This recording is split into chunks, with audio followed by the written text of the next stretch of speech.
안녕하세요, 구대판다크루 테디입니다. 오늘은 국내에서 온라인 셀러라면 필수 주문 처리 프로그램 중 하나인 샵마인 세팅 및 사용 꿀팁에 대해서 알려드리고자 합니다.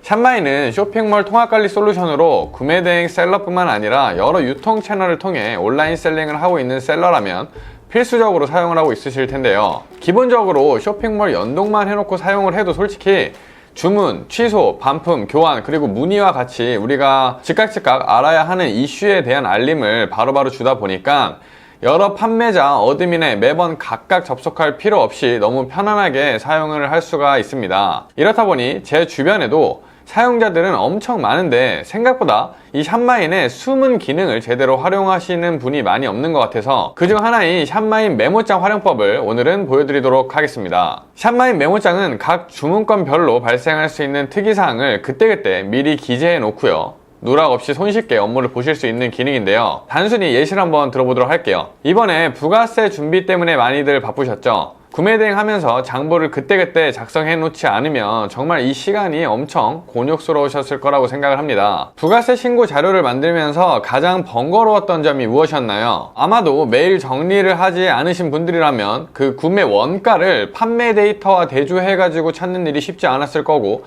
이거를 정리하는데 가장 시간이 많이 걸리셨을 겁니다. 자, 이 부분을 조금 해소해 드릴 수 있을 것 같아요. 이걸 올해부터는 샵마인 메모장을 활용해서 쉽게 기록하고 나중에는 또 장부까지 쉽게 만드실 수 있을 것 같습니다. 자, 그러면 지금부터는 저랑 같이 샵마인을 먼저 세팅을 해보도록 할게요. 자, 이렇게 샵마인에 로그인을 하시면요, 주문건이 보이고 이렇게 기본적인 창이 나오시죠. 여기 위에 보이시는 설정을 눌러주시고요, 고급 설정으로 들어가 주세요. 그러면 여기 가운데 CS 메모라는 탭이 조그맣게 하나가 있는데 얘를 클릭을 해주시면 이렇게 내가 사용할 수 있는 메모장이 나오게 됩니다.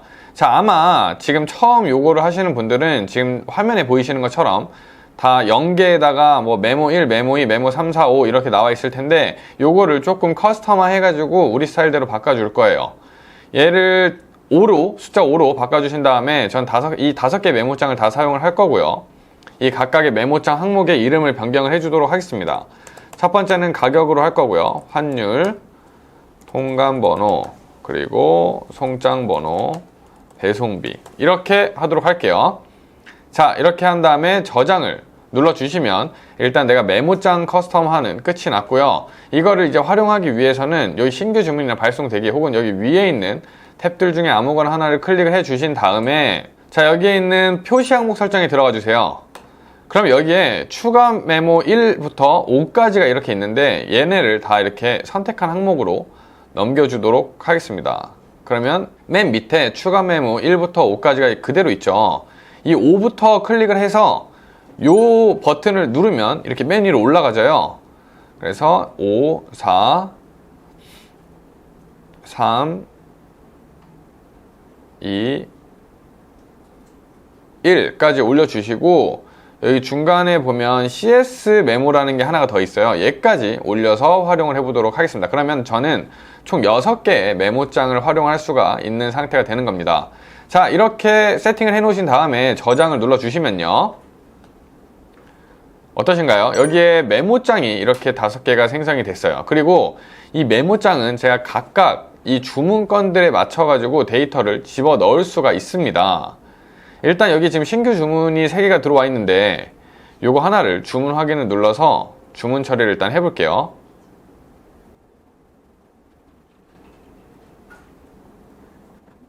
자, 그 다음에 이제 발송 대기 상태에 주문건이 들어와 있겠죠. 자, 이 상태에서 보통 우리는 뭘 하나요? 이 다음에는 이제 실제로 이 상품을 고객님한테 보내주기 위해서 타오바오든 1688이든 우리가 이 상품을 등록한 소싱처를 찾아가지고 상품을 실제로 우리가 주문을 하겠죠. 그때 주문할 때 미리 상품의 원가, 환율, 그리고 오늘 환율, 그리고 다른 기타 정보들을 미리 기재를 해 놓는 거예요. 제가 한번 해보도록 할게요. 만약에 이 상품이 요 상품이라고 가정을 해보도록 하겠습니다. 그러면 사이즈와 이렇게 선택을 한 다음에 구매를 하겠죠. 그러면 이제 우리가 실제로 구매한 그 해외 원가는 68위안이 돼요. 그럼 여기에 우클릭을 하신 다음에 CS 메모라는 게 있어요. 얘를 이렇게 클릭해 주셔도 되고, 혹은 F7 버튼을 이렇게 누르시면 메모창이 켜집니다. 그래서 이렇게 주문권을 선택하면 내가 여기다가 가격 같은 걸 기재를 할 수가 있어요. 아까 얼마였죠? 68위안이었네요. 68위안을 기재를 한 다음에 그냥 아무데나 클릭을 하시면 CS 메모 내역이 변경되었습니다. 변경 내용을 저장하시겠습니까? 라고 뜨고 얘를 눌러주시면요, 이 상품 주문권의 원가를 이렇게 바로 기재를 할 수가 있습니다. 환율도요, 어렵지 않죠? 그냥 네이버에 들어가셔서 오늘 환율을 넣어주시면 되겠네요. 자, 환율을 이렇게 보시면 오늘 기준으로 191.16위안이 나오네요. 그럼 여기다가 환율에다가 또 넣어주시는 거예요. 그대로 191.16위안 저장. 그러면 환율까지 바로 나오게 됩니다.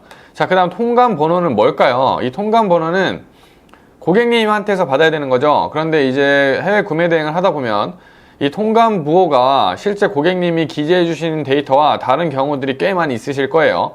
그럼 전화를 해가지고 새로 받아야겠죠. 그 새로 받은 통관 번호를 미리 기재를 해주시면 나중에 혹시나 어떤 일이 있었을 때 우리가 이때 이렇게 바꿨구나 라는 거를 체크하실 수가 있을 거고요. 자, 여기 송장 번호 같은 경우에는 배대지에 우리가 배송대행 신청을 하면 웬만해서는 기본적으로 다 선송장이 나오죠.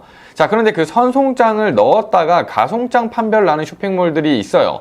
특히 11번가 같은 경우에는 송장을 넣으면, 국내 송장을 그냥 넣어버리면 이게 2, 3일 뒤에 자동으로 여기에 기재된 송장 번호를 조회를 하기 때문에 이 송장이 움직이지 않고 있으면 가송장 판별을 해버려요. 그렇기 때문에 우리가 처음에는 송장 번호를 바로 기입할 수가 없죠. 쿠팡이랑 다르게. 그런 경우에 그 일단 나온 선송장을 여기에다가 기입을 해 놓는 거예요. 그러면 나중에 우리가 이 송장이 실제로 국내에서 배송이 시작될 때 바로 여기다가 옮겨 타주기만 하면 되는 거죠. 훨씬 쉽겠죠. 그리고 마지막으로 여기에는 이제 우리가 배대지에서 사용한 배송비를 그대로 적어주시면 됩니다. 뭐 이런 옷 같은 경우에는 뭐 우리가 많이 사용하는 배대지라면 한 뭐 6,000원에서 7,000원 사이로 기본 요금이 나오겠죠. 이렇게 넣어주시는 거예요. 이게 지금 요 주문권 뿐만 아니라 오늘 들어온 주문권을 다 비슷하게 처리를 하는 거죠. 내가 오늘 구매한 이 상품의 가격이 뭐 두 번째 상품 같은 경우에 예를 들어서 100위안이다. 그럼 환율은 어차피 똑같죠? 191.16을 넣어주시면 되고요. 통관 번호는 만약에 정상적으로 발급이 되어 있는 상태라면 굳이 받으실 필요가 없고, 송장 번호랑 배송비는 내가 구매를 한 다음에 배대지 신청을 하고 나서 차차 기입을 해주시면 되겠죠. 이렇게 해놓고 저장. 세 번째, 네 번째 주문권도 일단 대충이라도 한번 기입해 놓도록 하겠습니다. 자, 이렇게 해놓고 엑셀 파일 생성을 한번 해볼게요. 바탕화면에 다운을 받을 거고요. 샵마인 활용법. 엑셀 파일을 열면요, 보세요. 여기 메모장에 대한 내역이 그대로 나와 있어요. 여기 맨 앞에 CS 메모 같은 경우에는 뭐 예를 들어서 이 주문권의 경우에는 통관부를 다시 받아야 되겠다. 통관부 불일치 내역 주문권 이런 식으로 미리 기재를 해놓으면 내가 나중에 요것만 따로 고객님이 나한테 제대로 보내줬는지 안 보내줬는지 또 따로 체크를 할 수가 있겠죠. 이런 식으로 활용할 수 있는 CS 메모이고요. 가격, 환율, 통관번호, 송장번호, 배송비가 그대로 나와 있어요. 자, 그런데 이 샵마인에서 가장 좋은 게 뭐죠? 샵마인에서 가장 좋은 거는요, 우리가 실제로 판매된 상품의 그 가격을 그대로 다 데이터를 쇼핑몰에서 뽑아온다는 거예요. 그리고 각각의 카테고리에 맞는 수수료도 가져올 수 있다는 거죠. 그 부가세 신고를 할 때는 판매 데이터와 구매 데이터가 무조건 필요하죠. 우리가 판매 데이터는 이렇게 샵마인이나 뭐 이런 다른 여타 기타 프로그램들을 통해서 쉽게 추출할 수가 있는데, 문제는 그 구매 데이터가 우리가 있기는 하지만 매번 정리를 해놓은 상황이 아니면 그 판매 데이터에 맞추기가 쉽지가 않아요. 그래서 이 샵마인의 메모장 기능을 활용을 해가지고 미리 이렇게 구매 데이터를 기재를 해 놓으면요, 나중에 너무 쉽죠. 한번 해볼게요. 일단 이 가격과 환율을 곱해버리면 기본적으로 상품의 원가가 나와요. 하나 원가가. 그쵸? 그리고 송장 번호는 여기 나와 있을 거고, 여기에 이제 배송비를 추가를 해볼게요. 원가 플러스 배송비를 추가를 하면 바로 어떤 게 나와요? 이 상품의 최종 원가가 나오게 됩니다. 그죠? 그러면 이 샵마인에서 뽑혀있는 그 판매 데이터에서 이 원가들만 빼주면 뭐가 나오나요? 우리의 순이익이 나오죠. 근데 구매대행은 우리의 순이익이, 즉 매출에 해당이 되기 때문에 그 자료를 그대로 뽑기만 하시면 되는 거예요.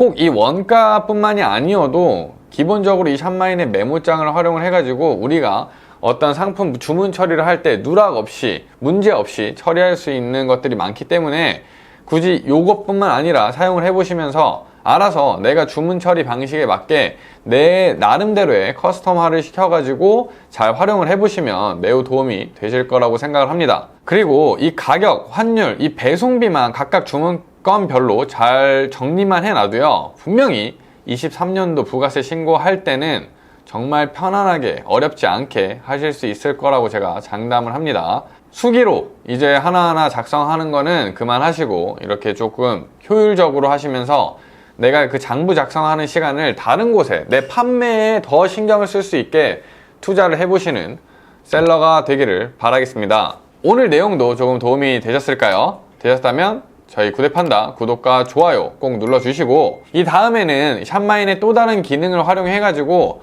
좀 더 편안하게 주문 처리를 하고 내 주문 관리를 할 수 있는 시간을 가져보도록 하겠습니다. 오늘도 시청해주셔서 감사합니다.